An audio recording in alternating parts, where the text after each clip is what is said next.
What's up, guys? Everything Fish. Bringing you another video, uploading a lot this week, but I'm bringing you species info number 5 today, over in the 30 tall. So today we'll be doing Sailfin Mollies, and I'm sorry it's been so long again. I just haven't had as much time as I've needed for these videos. I always say that, so it's not really an excuse anymore, but getting to it anyway. So anyway, species info number 5. This is the Sailfin Molly. Scientific name is Poecilia latipinna, if I'm pronouncing that right. I don't know about the species. Other names are silver Sailfin Molly, gold Sailfin Molly, and black Sailfin Molly, and a few others, just because that's the color strain that these are. Mine right here is a silver Sailfin. This is not the wild coloration, but it's probably the closest of the man-made ones to it. The family is Poecilidae, which is live bearers. Origin of this fish is Mexico and the Yucatan Peninsula, all the way up to North Carolina, so this could technically be considered a U.S. native fish. It was described by Lejour, I don't know if I'm pronouncing that right either, in 1821. The tank size for this fish is a minimum of 20 gallons. Either be a 20 tall or a 20 long, either will work. But maximum size is 5 to 6 inches, although if you have a 4 to 5 inch specimen, that's pretty dang big. Temperament is peaceful, but it can be a fin nipper occasionally.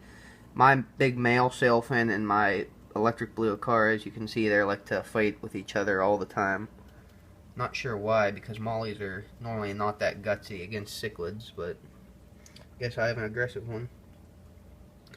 As far as experience goes, this is a very easy fish, great for beginners.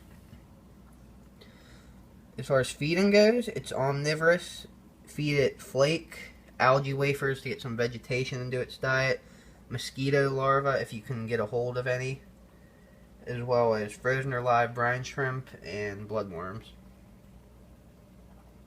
Temperature range for this fish should be 74 to 80 degrees Fahrenheit, and pH should be kept between 7.0 and 8.0. As far as other water parameters, this fish does appreciate some salt in their water, but it's not necessary. These are great to put in brackish communities, though. It's way better for their health. I have mine full freshwater, which is not as good as brackwater for them, but if you keep your water parameters up, you shouldn't have any problems keeping them in fresh. As far as activity level, they're normally very active fish. You can see mine here is swimming all over the place. And they're pretty personable towards people for their small size, and mine would probably come up to the glass if it wasn't fighting my car right now. Best tank mates would be other peaceful community fish, such as other mollies, platies, guppies, tetras, angelfish, and smaller catfish. For decor in the tank, if possible, lots of plants are appreciated by this fish, either plastic or live. I have both in this tank. I have some plastic there, and then I've got some Anubias and Java fern down there. Yeah, it's also good to give them a few places to take refuge, such as caves. I've got one right there. I've got some driftwood it can hide in. Mine's normally pretty active out in the open water, though. And for general comments on this fish, they're just a great beginner fish.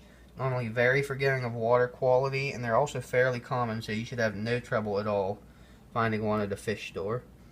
So yeah, this has been species info number 5, Sailfin Molly. I'll try to be uploading species info more often, since I'm getting more notes on these fish as I go. So hopefully I'll have another one up in the next week. So see you guys next time.